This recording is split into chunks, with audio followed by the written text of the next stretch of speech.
Hi, ഞാൻ Anwar Torino. നമ്മൾ ഇന്ന് വന്നിരിക്കുന്നത് തൃശ്ശൂർ ജില്ലയുടെയും പാലക്കാട് ജില്ലയുടെയും ബോർഡറിലായ വാണിയമ്പാറയാണ് വന്നിട്ടുള്ളത്. എബിച്ചേട്ടൻ്റെയും അവരുടെ ഫാദറിൻ്റെയായ ഫാം ഹൗസിലാണ് വന്നിരിക്കുന്നത്.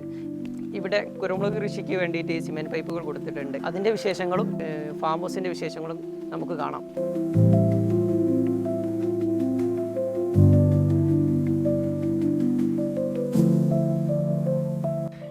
നമ്മളിന്ന് കാണാൻ വന്നിരിക്കുന്നത് എബിച്ചേട്ടനെയാണ്. എബിച്ചേട്ടാ, നമ്മളെ പൈപ്പിൽ എങ്ങനെയാണ് നിങ്ങൾ കുരുമുളക് ചെയ്തത്, അതിൻ്റെ ഡീറ്റെയിൽ അറിയാൻ വേണ്ടിയിട്ടാണ് നമ്മൾ വന്നത്. ഇതിപ്പോൾ നമ്മൾ 6 ഇഞ്ചിൻ്റെ പൈപ്പാണ് ഉപയോഗിച്ചിരിക്കുന്നത്. 6 ഇഞ്ച് പൈപ്പ്. ഇത് മൊത്തം 14 അടി നീളമാണുള്ളത്. ഓക്കെ, ഇത് നിങ്ങൾ എത്ര അടിയാണ് ഫസ്റ്റ് നമ്മൾ കുഴിച്ചിട്ടത് ഒരു 6.5 അടി നീളത്തിൽ. 6.5 അടി നീളത്തിൽ. അപ്പോൾ 2.5 അടി താഴത്തേക്ക് പോയിട്ടുണ്ട്. ഓക്കെ, അപ്പോൾ 2.5 അടി നമ്മൾ കുഴിച്ചത് നമ്മളെന്ന് വെച്ച് കഴിഞ്ഞാൽ ഓഗർ വെച്ചാണ് കുഴിച്ചത്. അല്ലെങ്കിൽ നമുക്ക് സാധാരണ ഇതിൽ തൂമ്പയ്ക്ക് കുഴി എടുത്തിട്ട് ചെയ്യാം. ഓഗർ വെച്ച് നമ്മൾ 8 ഇഞ്ചിൻ്റെ ഓഗറാണ് കുഴി എടുത്തിട്ടുള്ളത്. 8 ഇഞ്ച് ഓഗർ കുഴി എടുത്തതിന് ശേഷം നമ്മൾ പൈപ്പ് ആദ്യം 6.5 അടി പൈപ്പ് ഇറക്കി വെച്ചതിന് ശേഷം അതിൻ്റെ നടുക്ക് നമ്മൾ ഒരു 8-ൻ്റെ കമ്പി അല്ലെങ്കിൽ 6-ൻ്റെ കമ്പി നമ്മൾ നടുക്കിട്ടു. ആ കമ്പി ഇട്ടതിന് ശേഷം നമ്മളൊരു 4 അടി ഹൈറ്റ് വരെ, ഏതാണ്ട് ഒരു 4 അടി ഹൈറ്റ് ഉണ്ട്. അപ്പോൾ 2 അടി ഹൈറ്റ് പോയപ്പോൾ താഴത്തേക്ക് പോയപ്പോൾ ഒരു 4 അടി ഹൈറ്റ് മുകളിൽ കിട്ടും. ആ 4 അടി ഹൈറ്റിൽ നമ്മൾ കോൺക്രീറ്റ് ഇട്ടു. കോൺക്രീറ്റ് ഇട്ട് കഴിഞ്ഞപ്പോൾ നമ്മൾ കോൺക്രീറ്റിന് ഒരു 4-1 കൂട്ടിനാണ് ഇടുന്നത്. 4-1 4 മെറ്റലും 4 മണലും ഒരു ചട്ടി സിമെന്റ്. 4-1. ഇത് ബേബി മെറ്റലാണോ ഇടുന്നത്? അല്ല, നമ്മൾ സാധാരണ മെറ്റലാണ് ഇടുന്നത്. പിന്നെ നമ്മൾ ഇതിന്റെ ചോട്ടിൽ നിന്ന് ഒരു 9, അതായത് ഇതിന്റെ ടോപ്പിൽ നിന്ന് ഒരു 9 ഇഞ്ച് താഴെ വരെ നമ്മൾ കോൺക്രീറ്റ് ഇടുള്ളൂ. ആദ്യത്തെ സ്റ്റെപ്പ്. അത് കോൺക്രീറ്റ് നിർത്തിയതിന് ശേഷം നമ്മൾ നനയൊക്കെ കഴിഞ്ഞ് പിന്നെ ഒരു 5-6 ദിവസം കഴിഞ്ഞതിന് ശേഷം നമ്മൾ അടുത്ത സ്റ്റെപ്പ് മുകളിലേക്ക് വയ്ക്കും.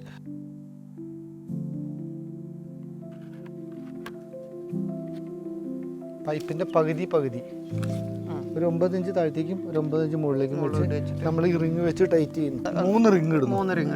ഒരു റിങ് നടുക്ക്, അതിനായിട്ട് ജോയിന്റിൽ, പിന്നെ മുകളിൽ റിങ്, താഴത്തെ റിങ് വെച്ച് ജോയിൻ ചെയ്യുന്നു. റിങ് ജോയിൻ ചെയ്തതിന് ശേഷം നമ്മൾ 10 അടി ഹൈറ്റിലാണ് പൈപ്പ് പിന്നെ വയ്ക്കുന്നത്. ആ പൈപ്പിൻ്റെ ഉള്ളിൽ നമ്മൾ ഒരു നെറ്റ് ഇറക്കുന്നു. കാരണം എന്താ വെച്ചാൽ ഇതിൻ്റെ ജോയിൻറ്റ് പൊട്ടാതിരിക്കാൻ വേണ്ടിയിട്ട്.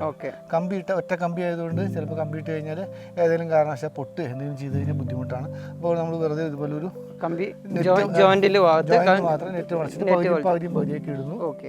അതിനുശേഷം നമ്മൾ കോൺക്രീറ്റ് ഇട്ട് ഫില്ല് ചെയ്ത് നമ്മൾ മുകളിൽ ചെല്ലുമ്പോൾ നമ്മൾ അതിൻ്റെ മുകളിൽ തുളച്ചിട്ട് 2 കമ്പി അങ്ങോട്ടും.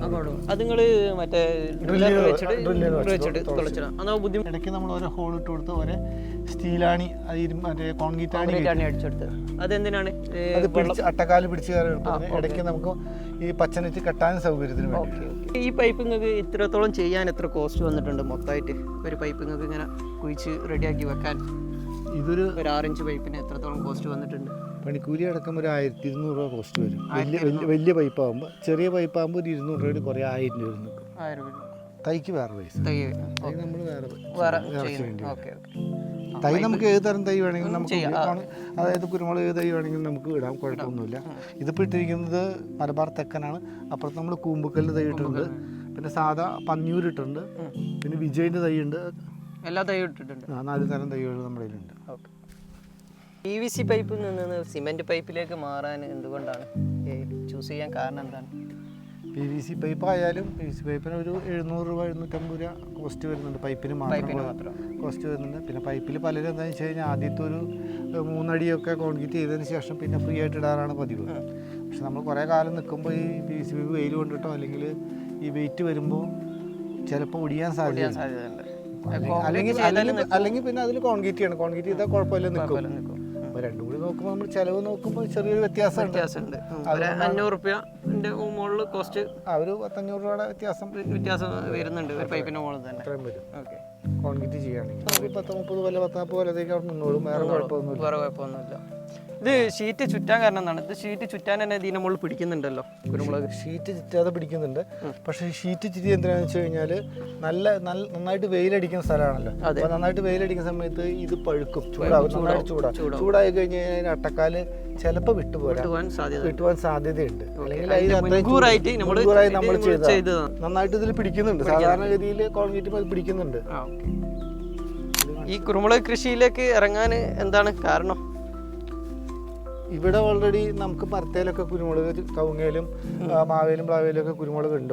ഇത് മാറ്റി ചെയ്യാന്ന് വെച്ച് കഴിഞ്ഞാൽ നമ്മൾ പൈപ്പിലിട്ട് ചെയ്യുമ്പോൾ നമുക്ക് എന്താണെന്ന് വെച്ച് കഴിഞ്ഞാൽ വളം ഇതിന് മാത്രം കൊടുത്താൽ മതി. കുരുമുളകിന് മാത്രം വളം കൊടുത്താൽ മതി. മറ്റേത് നമ്മളെന്താണെന്ന് വെച്ച് കഴിഞ്ഞാൽ മാവിനും കുരുമുളകിന് കൊടുക്കുന്ന വളം മുഴുവൻ മാവോ പ്ലാവോ അല്ലെങ്കിൽ കവുങ്ങോ വലിച്ചെടുക്കും. ഇപ്പൊ കവുങ്ങിലാണ് നമ്മൾ കൂടുതൽ ചെയ്തത്. പക്ഷെ കവുങ്ങിന് ഏറ്റവും വലിയ പ്രശ്നം വെച്ചാൽ കവുങ്ങിന്റെ മണ്ട പോകും. അതുകൊണ്ട് കുരുമുളക് നന്നായി കയറി എത്തുമ്പോൾ കവുങ്ങ് പോകും. അങ്ങനെ കവുങ്ങ് പോകുമ്പോൾ നമുക്ക് ഭയങ്കര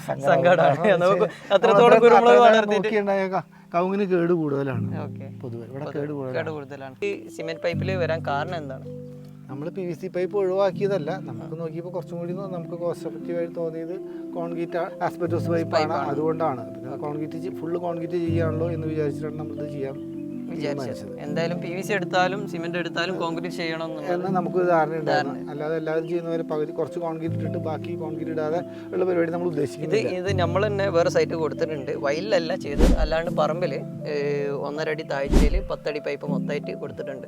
ഒരു 8.5 അടി മുകളിലേക്കായിട്ട് ചെയ്തിട്ടുണ്ട്. കോൺക്രീറ്റ് ഒന്നും ചെയ്തിട്ടില്ല. അടിയിൽ മണ്ണിൽ കുഴിച്ചിട്ട് വെച്ചിട്ടേ ഉള്ളൂ.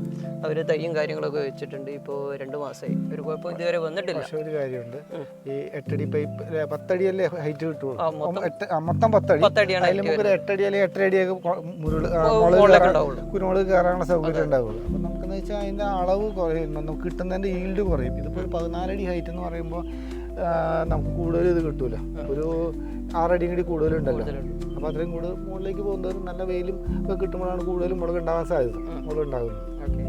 കൂടുതൽ ഹൈറ്റ് കൂടുമ്പോൾ ഇത് പറിക്കാനുള്ള ബുദ്ധിമുട്ട് കാരണമാണ് ഞാൻ ചോദിക്കുന്നത്. നമുക്കിത് അവിടെ ഒരു ഏക്കോണി വെച്ചിട്ടുണ്ട്, അതേ കയറി സുഖമായിട്ട് പറിക്കാം. ഈ ഒരു ഏക്കറയിൽ ഇപ്പോൾ കുരുമുളക് തൈ വെച്ചിട്ടുണ്ടല്ലോ. അതുകൊണ്ട് ഇപ്പോൾ ഇനി മുന്നോട്ട് വരുന്ന തലമുറ ആൾക്കാർക്കും ഇത് ചെയ്യാനുള്ള പ്രചോദനം എന്താണ് നൽകാനുള്ളത്? കുരുമുളകിനെ സംബന്ധിച്ച് എന്താണെന്ന് വെച്ച് കഴിഞ്ഞാൽ ഇപ്പോൾ ഒരു 10-14 അടി ഹൈറ്റിലൊക്കെ ഇടുകയാണെങ്കിൽ നമുക്ക് സ്വന്തമായിട്ട് തന്നെ കോണിയോ അല്ലെങ്കിൽ ഏക്കോണിയോ വെച്ച് കയറിയിട്ട് നമുക്ക് കയറി പറിച്ചെടുക്കാം. പക്ഷെ അതിന് മുകളിലേക്ക് പോയാൽ നമുക്ക് പറിക്കാൻ ബുദ്ധിമുട്ടാണ്. പിന്നെ ഇതിന് ഒരു പ്രാവശ്യത്തെ ചിലവാണ്. അതിന് ഇനീഷ്യൽ എക്സ്പെൻസാണ് നമുക്ക് മീറ്റ് ചെയ്യേണ്ട ആവശ്യം. ഒരു വർഷത്തേക്കുള്ള എക്സ്പെൻസ് മാത്രം മീറ്റ് ചെയ്താൽ ആദ്യത്തെ ഒരു എക്സ്പെൻസാണ് നമുക്ക് കൂടുതലായിട്ട് വരുന്ന ചിലവ്. പിന്നീട് നമുക്ക് വലിയ ചിലവൊന്നും വരുന്നില്ല. വർഷത്തിൽ 2 പ്രാവശ്യം നമ്മൾ ബോർഡോ മിക്സ് അടിച്ചു കൊടുത്താൽ മതി. പിന്നെ അത്യാവശ്യം വളം നമ്മൾ ഇട്ട് കൊടുത്താലും മതി, വേറെ കുഴപ്പമൊന്നുമില്ല. അതായത് കുറച്ച് വളം കൊടുത്താൽ മതി. കാരണം എന്താ വെച്ച് കഴിഞ്ഞാൽ കൊടുക്കുന്ന വളം മുഴുവൻ കൊടിക്ക് കിട്ടും. താങ്ങാലും വളം വലിക്കില്ല. അതുകൊണ്ട് നമുക്കത് വളരെ നല്ല കാര്യമാണ്. കുറച്ച് വളം കൊടുത്താൽ മതി. ഇതിപ്പോൾ കുറേ ആൾക്കാർ തിരക്കുള്ള ആൾക്കാരുണ്ടാകുമല്ലോ. തിരക്കുള്ള ആൾക്കാർ ഇപ്പോൾ കൃഷിയിലേക്ക് വരുന്നുണ്ട്. ഇപ്പോൾ കൃഷി ചെയ്യാൻ താല്പര്യമുള്ള കുറഞ്ഞ ടൈം കൊണ്ട് ഈ കുരുമുളക് കൃഷി പരിചരിച്ച് വളർത്തി കൊണ്ടുവരാൻ കഴിയും. എന്താണ് കുറഞ്ഞ സമയം എന്ന് വെച്ച് കഴിഞ്ഞാൽ ആദ്യത്തെ ഒരു വർഷം വളരെ നന്നായിട്ട് ഭംഗിയായിട്ട് നോക്കണം. കാരണം വെച്ചാൽ ഓരോ പ്രാവശ്യം കയറി പോകുന്നതനുസരിച്ച് കെട്ടി കൊടുക്കണം, ഒപ്പം നിന്ന് ചെയ്ത് കൊടുക്കണം. പിന്നെ കുരുമുളകിന് ഏറ്റവും വലിയ എന്താ വെച്ചാൽ നമുക്ക് സൗകര്യമുള്ള സമയത്ത് വിൽക്കാം. അതാണ് ഏറ്റവും ഏത് ടൈമിനും മാർക്കറ്റ് വാല്യൂ വില കിട്ടുന്ന സമയം നോക്കിയിട്ട് നമുക്ക് കൊടുക്കാം. മറ്റൊരു വളവിന് നമുക്ക് അങ്ങനെ പിടിച്ചു വെക്കാൻ പറ്റില്ല. ഇതൊരു 3-4 വർഷം ഒന്നും ഒരു കംപ്ലൈന്റ് ഇല്ലാണ്ട് കുരുമുളക് ഇരുന്നത്. അപ്പോൾ മാർക്കറ്റിൽ വില കൂടുന്നതനുസരിച്ച് നമുക്ക് നോക്കിയിട്ട് കൊടുക്കാൻ പറ്റും. മറ്റേ നമ്മൾ ഒരു സാധനം കൊണ്ടു കൊടുക്കുന്ന സമയത്ത് മാർക്കറ്റിൽ കൂടുതൽ സാധനം കിട്ടി അപ്പോൾ വില കുറയും. ഇതും വില കുറയുന്നില്ല എന്നല്ലേ പറഞ്ഞാൽ. നമുക്ക് വിളവെടുക്കുന്ന സമയം ഒഴിച്ച് കുറച്ച് അങ്ങോട്ട് മാറി കൊടുത്തു കഴിഞ്ഞാൽ നമുക്ക് കുറച്ചും കൂടി വില കൂടുതൽ കിട്ടും. ഇപ്പം തന്നെ ഈ വർഷം തന്നെ വിളവെടുക്കുന്ന സമയത്ത് വില ഉണ്ടായത് 600 രൂപ 580 രൂപയൊക്കെ വില ഉണ്ടായിരുന്നുള്ളൂ. ഇപ്പൊ 700 രൂപയുടെ മുകളിലായി വില. ഇനിയും വില കൂടാനാണ് സാധ്യത. 6 ഇഞ്ചിൽ നിന്ന് മാറ്റിയിട്ട് 4 ഇഞ്ചിലേക്ക് മാറാൻ കാരണം എന്താണ്? ഫസ്റ്റ് നിങ്ങൾ 6 ഇഞ്ചിൽ ട്രയൽ ചെയ്ത് നോക്കിയല്ലോ, പിന്നീട് നിങ്ങൾ 4 ഇഞ്ച് മതി എന്ന് പറയാൻ കാരണം? അങ്ങനെയില്ല, നമ്മൾ 6 ഇഞ്ചും 4 ഇഞ്ചും ഉണ്ട്. നമുക്ക് കുറച്ചും കൂടി 6 ഇഞ്ചിനാണ് കോസ്റ്റ് കൂടുതലാണ്, 4 ഇഞ്ചിനാണ് കുറച്ച് കോസ്റ്റ് വ്യത്യാസമുള്ളത്. കുരുമുളക് തൈക്ക് മെച്ചം ഏതാണ്? 6 ഇഞ്ചാണോ 4 ഇഞ്ചാണോ മെച്ചം എന്ന് പറഞ്ഞു കഴിഞ്ഞാൽ? 6 ഇഞ്ചും കുഴപ്പമില്ല, 4 ഇഞ്ചും കുഴപ്പമില്ല. 6 ഇഞ്ചിന് കുറച്ചും കൂടി അഡ്വാൻറ്റേജ് ഉണ്ട്, കുറച്ചും കൂടി വലിപ്പം കൂടുതലുണ്ട്. അപ്പോൾ ഏരിയ കുറച്ച് കൂടുതൽ കിട്ടും. പിന്നെ 6 ഇഞ്ച് എന്താ വെച്ചാൽ കുറച്ചും കൂടി നല്ല ബലമാണ്. നമുക്ക് ഏത് കോണി വേണമെങ്കിൽ ചാരി വെച്ച് സുഖമായിട്ട് കയറി പറിക്കുകയും ചെയ്യാം. സിമെന്റ് പൈപ്പിൽ ചെയ്യുമ്പോൾ എന്തൊക്കെ ഗുണങ്ങളാണ് ഉള്ളത് കുരുമുളക് ചെയ്യുമ്പോൾ? സിമെന്റ് പൈപ്പിന് ആയുസ് കൂടുതൽ കിട്ടുന്നതാണ് നമ്മുടെ ഒരു ധാരണ. ഇത് മുതൽ മുടക്ക് നമുക്ക് എത്ര കാലം കൊണ്ട് റിട്ടേൺ കിട്ടാൻ സാധ്യതയുണ്ട്? പക്ഷേ നന്നായിട്ട് നോക്കുകയാണെങ്കിൽ ഒരു 3-ാം വർഷം തൊട്ട് ഒരു നന്നായിട്ട് കായ കിട്ടും. അപ്പം അങ്ങനെ 3 വർഷം മുമ്പ് ഏത് തൈകളാണ് ഏറ്റവും കൂടുതൽ പെട്ടെന്ന് കായ്ക്കുക? എങ്ങനെയാണ് നിങ്ങൾ ഇവിടെ ഏതൊക്കെ തൈകളാണ് വെച്ചിട്ടുള്ളത്? ഇവിടെ നമ്മളിപ്പോൾ കൂമ്പതൊക്കെ മുഴുവൻ കൂമ്പുക്കല്ല് തൈകളാണ് നമ്മൾ വെച്ചിട്ടുള്ളത്. അവിടെ കാഴ്ച നിൽക്കുന്നുണ്ട്. ഏതാണ് ഏറ്റവും നല്ല കുരുമുളക് തൈ എന്ന് പറയാൻ പറ്റുന്നത്? ഏറ്റവും പെട്ടെന്ന് റെഡി ആവുന്നത്? പെട്ടെന്നല്ല, കുരുമുളക് നമുക്ക് വെച്ച് കഴിഞ്ഞാൽ ഏറ്റവും കൂടുതൽ അനുഭവം കിട്ടുന്നത്, ഏറ്റവും കൂടുതൽ വിളവ് കിട്ടുന്നത് പന്നിയൂർ ഐറ്റങ്ങളാണ്. പന്നിയൂർ 8 7 1 ആയാലും അത്യാവശ്യം നല്ല വിളവ് കിട്ടും പന്നിയൂര്. പന്നിയൂര്. പിന്നെ ഇപ്പോൾ പുതിയ തൈകളുണ്ട്, ഈ പൂമ്പുക്കൽ എന്നൊക്കെ പറഞ്ഞ തൈ നമ്മൾ വെച്ച് നോക്കിയിട്ടുള്ളൂ. പക്ഷെ അതിന് ഈൽഡ് എത്ര ഉണ്ട് നമുക്ക് ഉറപ്പ് പറയാൻ പറ്റും. നമ്മളൊക്കെ ഇവിടെ കായ്ക്കുന്നേ ഉള്ളൂ. കായ്ച്ചു തുടങ്ങി അത് എടുത്താലേ നമുക്ക് അതിന്റെ ഈൽഡ് എത്ര ഉണ്ടെന്ന് പറയാൻ പറ്റുള്ളൂ.